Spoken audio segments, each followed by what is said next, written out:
Bueno, vamos a hablar ahora sobre la autoría mediata por dominio de la organización. Esta teoría fue ideada por Roxin. La primera vez que se utilizó fue en el caso Eichmann en Israel, donde una persona, un comandante nazi, era el encargado de organizar todo el tema de los campos de concentración de los judíos. Este personaje directamente no había matado a ningún judío, sin embargo, era el encargado de organizar y, digamos, plantear todas las actividades atroces que se hacían en los campos de concentración para exterminio de muchas personas. Cuando se procesó a este personaje, la situación era si él era solamente un partícipo o era autor de las conductas. Y se planteó que eh, imputarle nada más la participación era en gran forma bajarle la importancia que tenía este personaje para los campos de concentración. Por lo tanto, había que buscar la forma de imputarle autoría. Cuando se plantea esta problemática, se dice que Eichmann era autor mediato por dominio de la organización. La autoría mediata, como sabemos, se aplica para aquel personaje que domina la voluntad de un tercero, ya sea por error o por coacción. En el caso de Eichmann, él daba órdenes y los soldados y sus lugartenientes eran los que la ejecutaban, pero la ejecutaban no por error o por coacción, la ejecutaban con todo el dolo del mundo, es decir, no había dominio como tal de la voluntad de estas personas porque Eichmann ordenaba y el resto de las personas obedecía y ejecutaba lo que Eichmann ordenaba. La, el tema particular es que este esquema que permitió eh, imputarle autoría a Eichmann significaba que Eichmann dominaba la organización y todo lo que él ordenaba la organización lo tenía que ejecutar. Cuando planteamos eso, la importancia de Eichmann no es la de un simple partícipe y por lo tanto digamos, hacía la mención de que era necesario tratarlo como autor.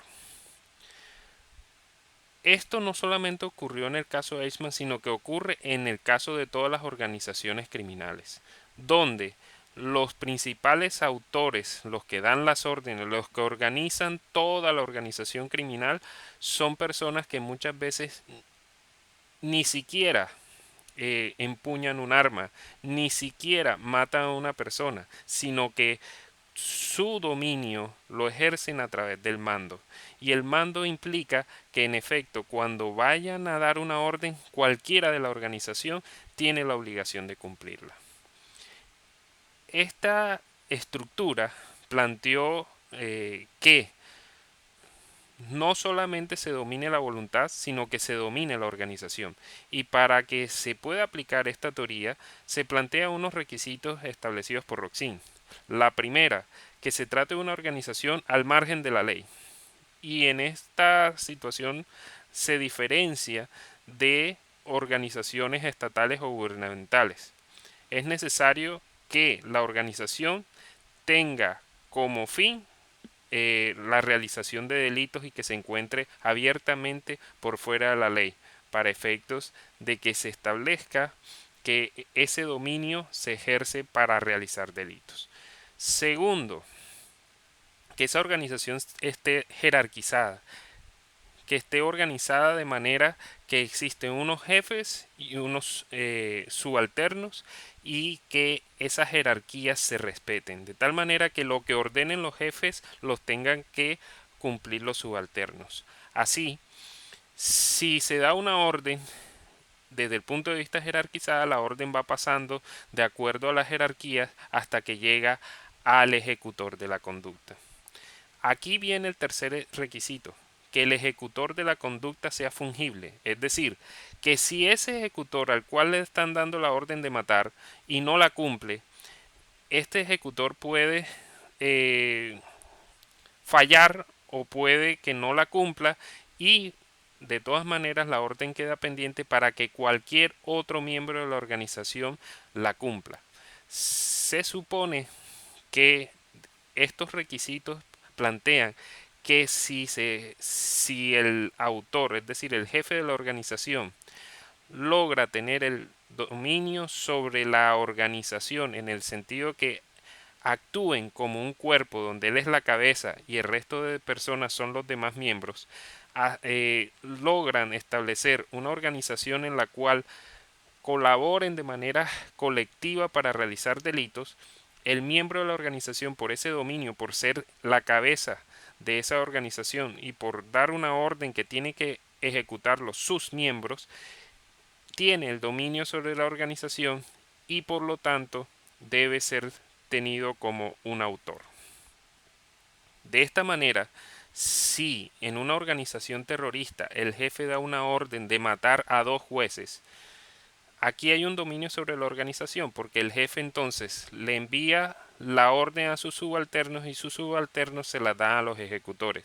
2 sicarios parten de las instalaciones de la organización y se van hacia los jueces y los matan.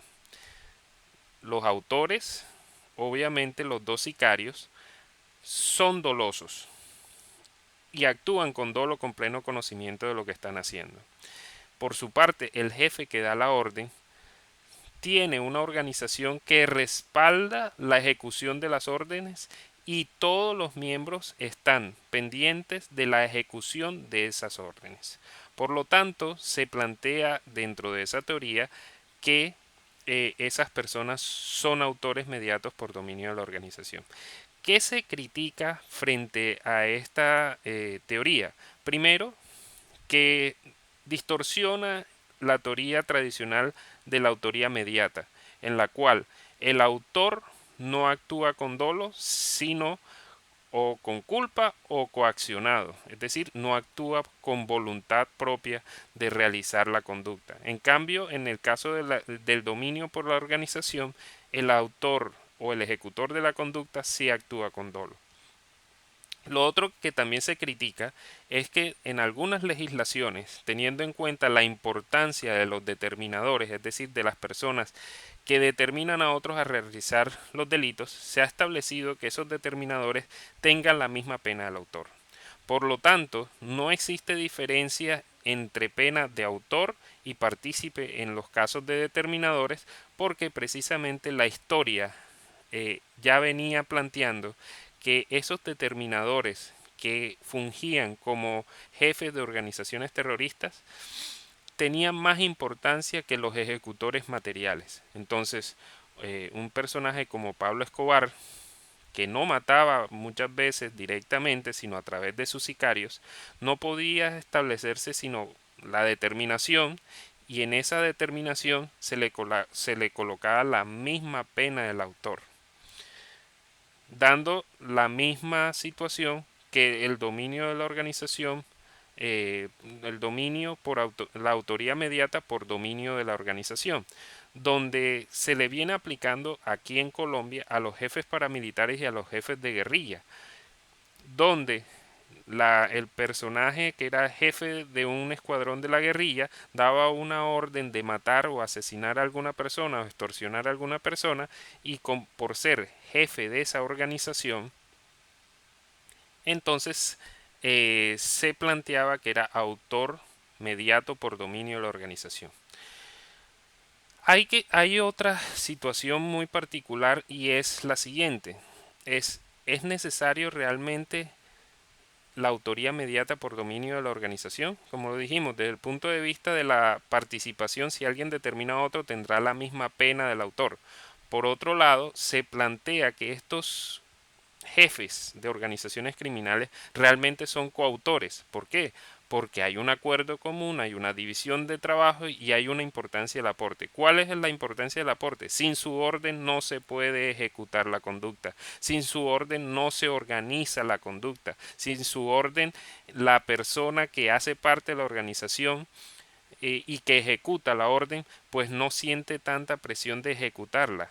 Y aquí viene el tema. La coautoría no requiere la realización material del hecho, ni tampoco parte de la conducta descrita en el tipo penal. Por lo tanto, el dominio funcional del hecho que ejerce un jefe de la organización es abiertamente evidente. Por lo tanto, si ejerce dominio funcional sobre el hecho, es coautor y debe ser tenido como un coautor. Así queda explicado la autoría mediata por dominio de la organización.